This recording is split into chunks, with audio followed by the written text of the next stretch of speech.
Napalaban na naman po si Wesley So kahapon sa Title Tuesday. At out of 11 rounds, yung last 2 rounds niya na mabibigat ang ating pag-aaralan. Naku, maganda. Talagang gitgitan. Bago natin pag-aralan mga kamatsas, atin munang sagutan ang iniwan nating puzzle kahapon.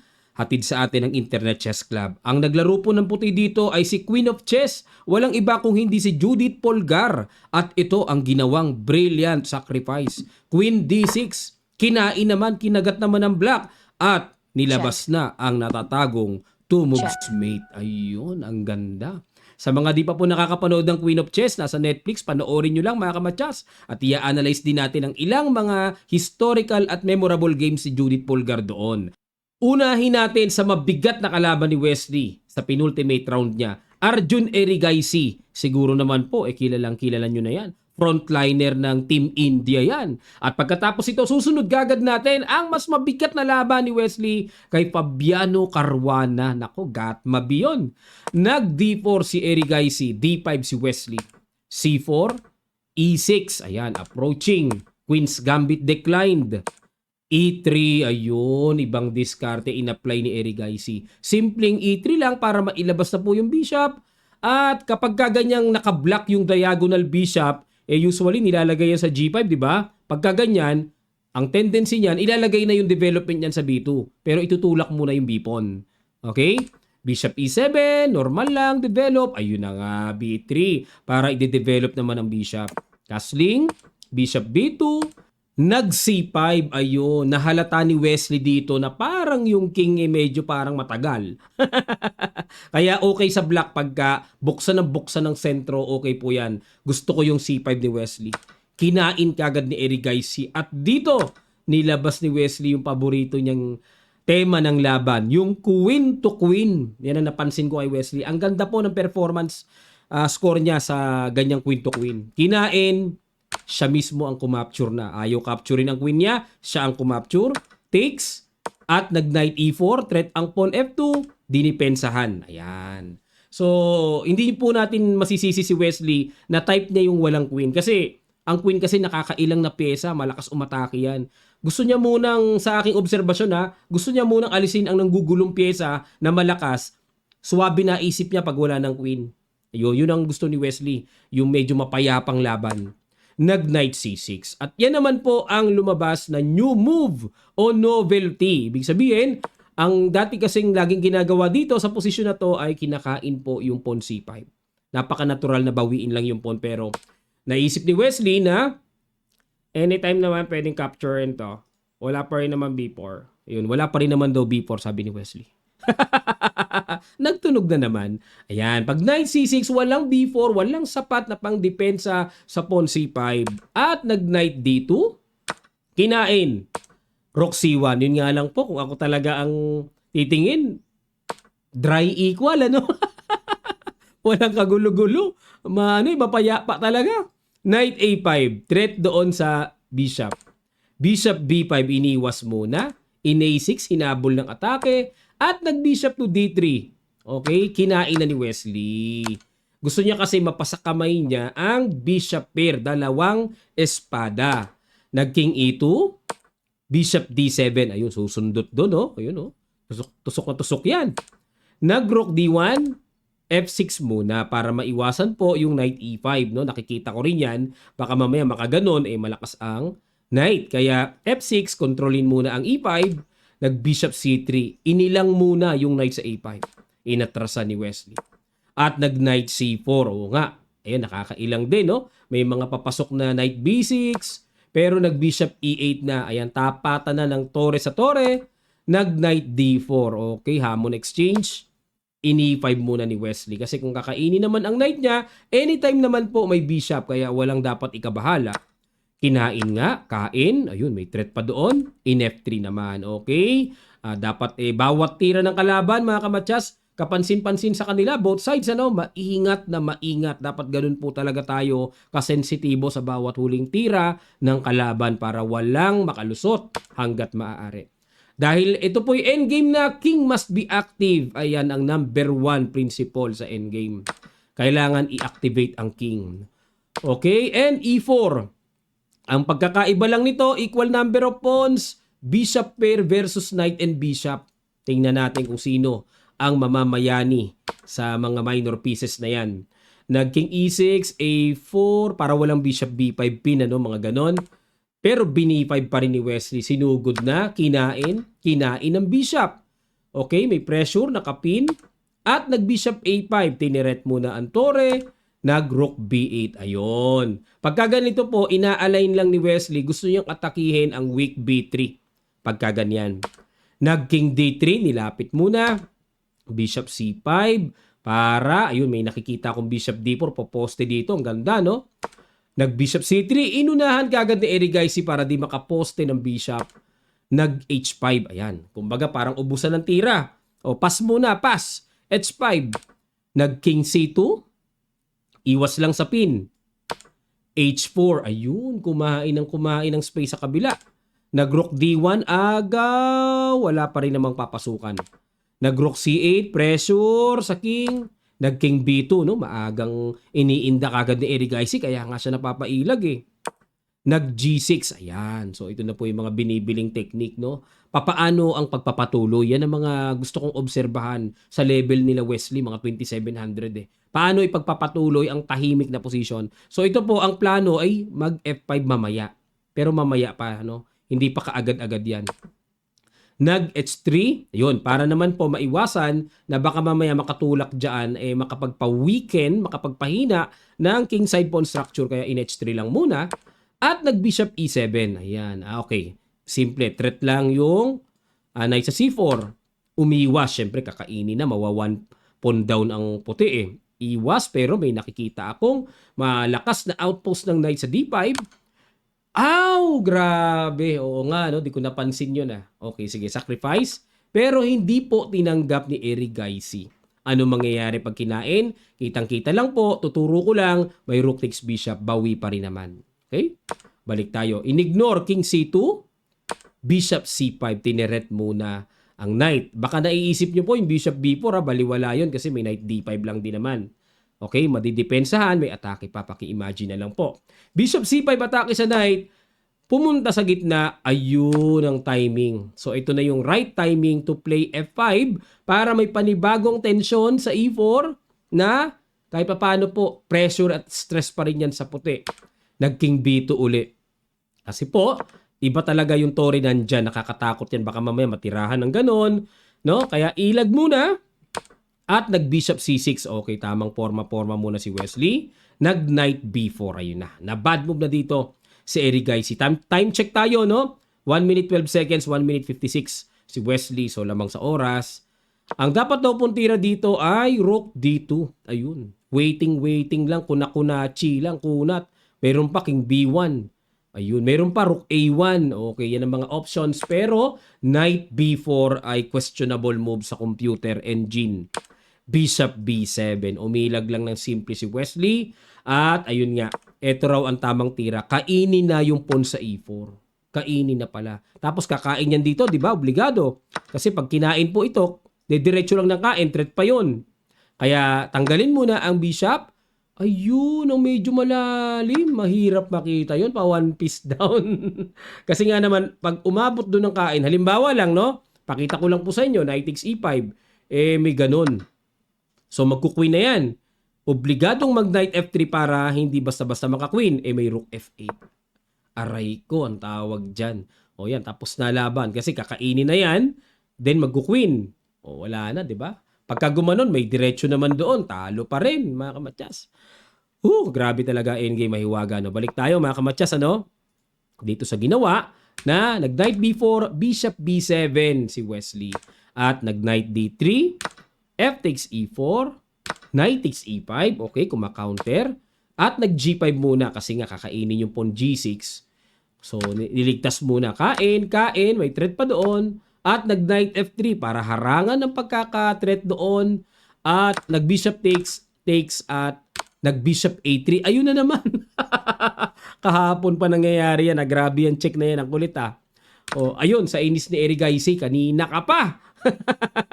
Kinain na mga kamatyas. Pero ang tamang tira, king c2 pa rin. Dapat inulit pala ni Erigaisi yung kanyang in-apply na tira. Siguro naiilang siya pagka gumanon, pero may rook d3 naman siya eh. 'Di ba? Oo nga. Oh, winning na. Bakit ano tira? Check muna dito. Check muna. Sige, sige. King F5 sabay. Check muna dito. Kasi pagka umangat doon, check, kain. Papalayuin muna yung king. Layo. Saka, check ulit. Ay, grabe. Talagang kailangan malayong malayo pala, no? Halimbawa, pag pumunta dito, saka babalik doon. Kumbaga pampalayo lang muna. Konting pag-aaral po sa endgame na to. Tingnan nyo po Tingnan nyo sa analysis na to. Kasi pag nag-rook d3, alam nyo kung bakit tingnan nyo yung evaluation bar. Ang laki ng tinaas. Kasi sisimplihan lang po ng king and pawn ending na ganito. Kain-kain. Ayan, tapos king e5. Ayun, para pupunta doon. So pagpalagay ng habulin, gaganon, doon lang. Pagpalagay ng gumanon, may ganun lang. Kuha yung pawn sa h3. So, masisimplify ng pagdating sa endgame, no? Kaya laging dapat alisto sa outcome ng endgame eh. So, ang tamang tira pala, king c2, pero dapat makita yung mga check-check, yung hinahabol muna ng check yung king para lumayo. Para mas lumayo at medyo intindihin pa ng black yung tempo pagdating sa king and pawn ending. Hindi kagaya nung dito kagad no? Malapit eh. Pero sa inis ni Erigaisi, kinain na nga po yung sacrifice. Yun nga lang, di hamak, napakalaki ng inilamang dito ni Wesley. Kasi sobrang lapit tong king, ang layo ng white king. Ganun lang yan, kakainin na po yung pawn sa f3. No? Ano nangyari kay Erigaisi? Parang biglang naging elementary yung endgame niya. Ayan na naman tayo sa elementary. Nag-king a4, king f4, b4. Ayan, pwede na bang capturein to mga kamatyas? O hindi pa? Sige nga po, bigyan ko kayo ng konting, pwede nyo i-post calculate nyo. Pero hindi ko po post to. Kayo mag-post kung gusto nyo mag-analyze pa ng mas malawak. Pero kung hindi naman, tutuloy lang natin sa ilang sandali. Pwede bang capturein o hindi? Start.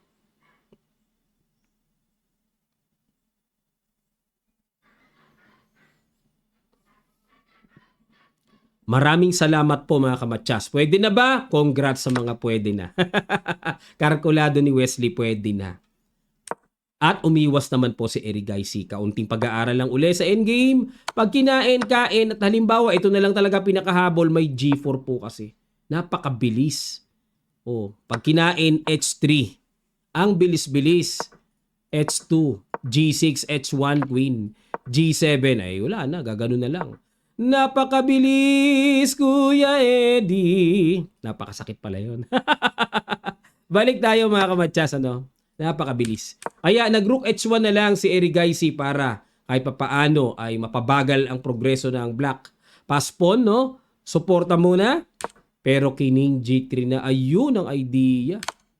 Check, kain, ganon. Obligado gumanon and ayun, grabe. Yun ang malupay sa mga side steps ng endgame na to. Yun, para magde-deliver ng check, no? Gumanon, check. Ganon, check. Ganon, check. Check. Ayun, harang. Punta doon para di makapush. Pero gumanon. Doon lang, waiting lang. Ayan na nga po. Check.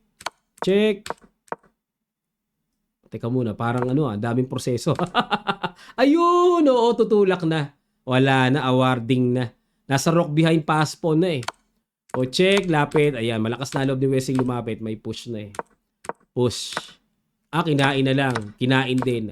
Kaso, yung king, payag ako ng ganyan ng white position pero dapat yung king nandun. Kaso napakalapit ng king ni Wesley. Napakalapit. Ang lapit eh.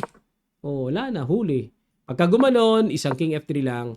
Kuha na yung pass pawn. Ayan. Bagamat itong sila Erigaisi ay talagang mga sikat na sikat. Bata pa kaysa kay Wesley, no?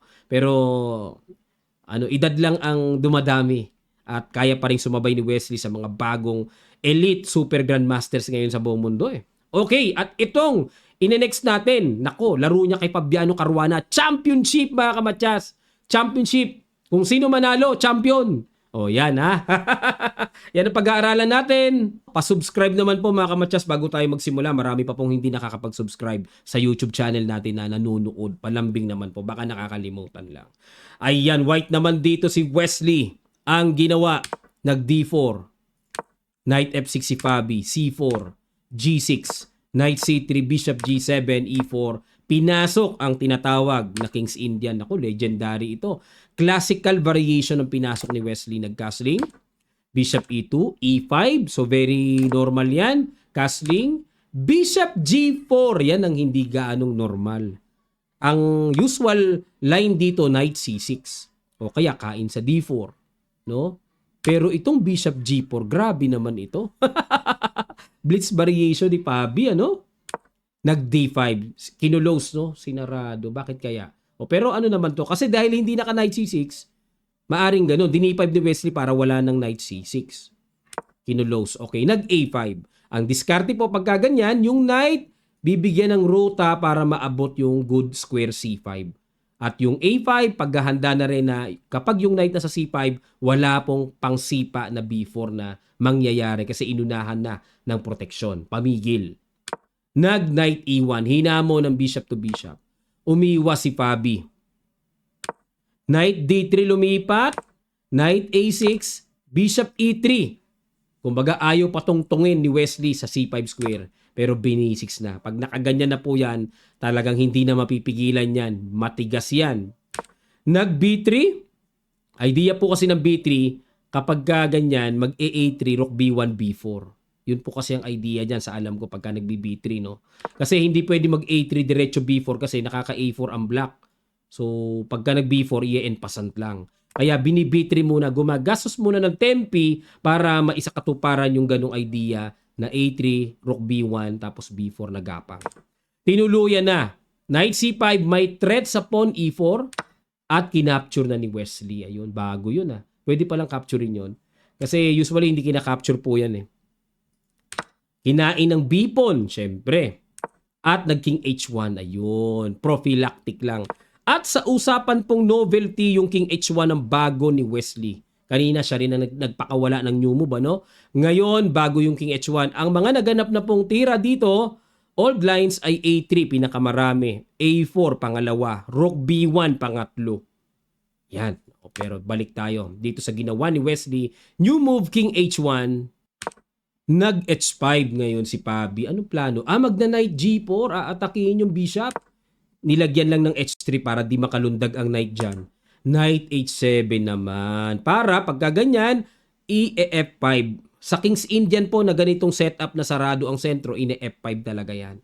Ayan, sa mga King's Indian player po, no, dapat alam nyo to. F5 ang malakas yan. Tapos pagagapangin ng F4 kung kakayanin. So, King H2 muna. Yun. Kumbaga parang hindi naunawaan ni Stockfish. Masyadong makunat at waiting yan. Anong tira yan? Ang gusto po ng computer ay Rook B1. Ayun. Para A3, B4 basag, ano? Yan ang gustong... Kasi kapag po nabasag, konting idea lang po strategically, Rook B1, A3, B4. Pag nabasag kasi yan, lalo na pag nawala yung C5 pawn, yung white makakatulak na ng C5. Which is magandang pang-atake yon, potential sa puti pag naka C5 na imagine niyo, no? Pag nakaganyan. Ganda nun. Maraming mabubuksan na pang-atake ang puti at mape-pressure ang black. Pero, nag-King H2 parang nag-waiting lang muna si Wesley. Okay. Queen H4. Queen H4. Ano plano ng Queen H4? Siyempre, di pwedeng paalisin, ano? Kasi may bitin sa pawn. H3. Nag-A4. Ayun. Sinarado muna ni Wesley. Halatang naiilang siya na baka mamaya tumulak ng A4 pambasag sa queen side. So gusto muna niyang pigilan yung A4 na paparating ni Fabi. At nag-Knight G5 na. Talaga naman, oo. Tuloy-tuloy ang pamempressure dito ni Fabi, especially sa H3 ni Wesley. At pagka ganito ay talagang nangangamoy Knight takes H3 ang paparating, mga kamatyas. Yan ang paparating. Nag-Queen to D3. Aha, teka muna. Queen D3. Itong Queen D3, nakikita ko para pang support dun sa H3. Grabe yun ah. At nag-F5 naman dito si Fabi para i-pressure naman ang pawn E4. Dito mga kamatyas, isa-isahin natin, ano, medyo para lang mawala yung medyo may complicated situation dito eh. What if knight takes H3? Kakainin lang. Okay? Pag kinain ng queen, king G1 lang. Walang kasunod. Sabay F5 lang. Ibig sabihin, medyo parang walang kasunod eh. Okay, pero okay pa rin evaluation bar, di naman talong-talo sa black. Eh kung bishop ang ipang-capture, Rook H1 naman, yun ang mga teknikan. Yan ang mga teknikan dahil walang sapat na pupuntahan ang bishop para magkaroon pa ng malakas na atake. Rook H1, Wala. Halimbawa, mag-bishop D7 check, ganun lang. Wala na. Nakatreat pa sa queen at walang sapat na pag-checkan ang queen, kundi babalik na lang yan, queen E7, wala na. Isang pyesa na to para sa puti. Okay? Ayan po. At least, nililinaw lang natin para malinaw. Kung ito naman ang gawin, bishop takes h3, kakainin naman po yung bishop. Nakatreat pa sa queen. Kain and then queen takes, one piece up maliwanag. Okay? Winning na for white. Ayan. Okay, balik tayo. Kaya pinapaliwanag ko po sa inyo yung mga busisi ng mga gulo-gulong ganyan. Pero ang ginawa dito ay nag F5. Malakas talaga yung F5 na yan. Pambasag sa E4 yan. Kinain ni Wesley at dyan na po siya na blunderacious. Bumigay si Wesley, mga kamatsas. Dapat daw ang tira ay F3 lamang. Yan lang ang tamang tira. Okay, medyo magulo nga lang tong F3, no? Kasi pag F3, may knight takes H3 Yan, explore nyo na lang po, mga kamatsas, ano? Bakit pag F3, knight takes H3 ang good move? Pero okay pa rin naman ang white doon.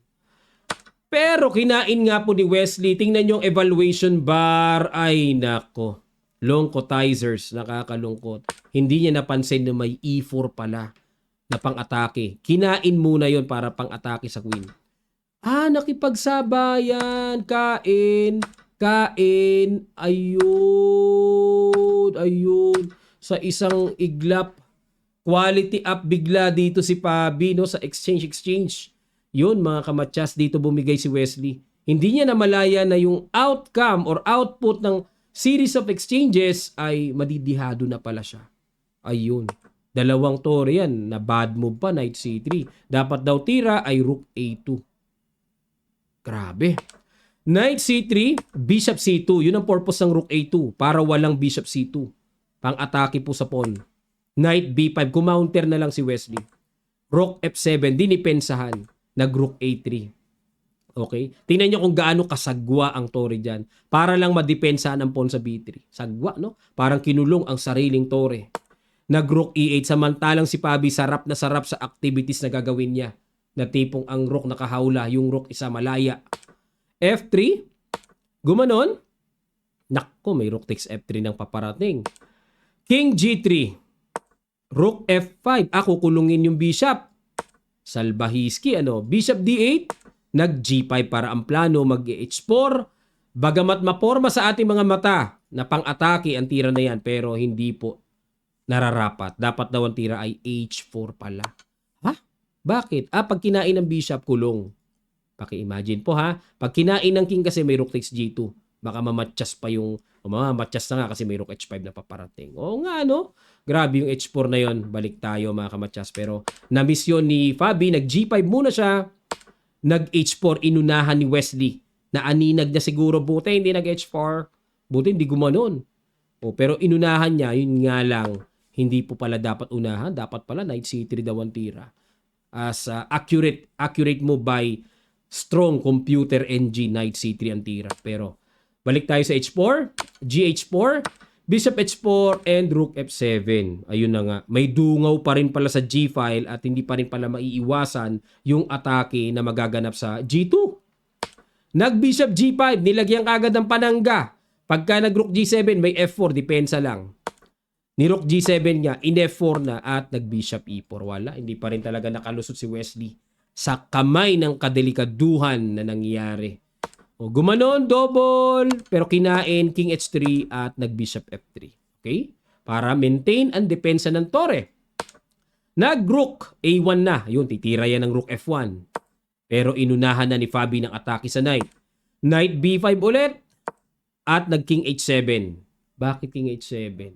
Okay, parang tirang pass lang. Rook E1, Bishop E2, ayaw papasukin ni Fabi si Wesley.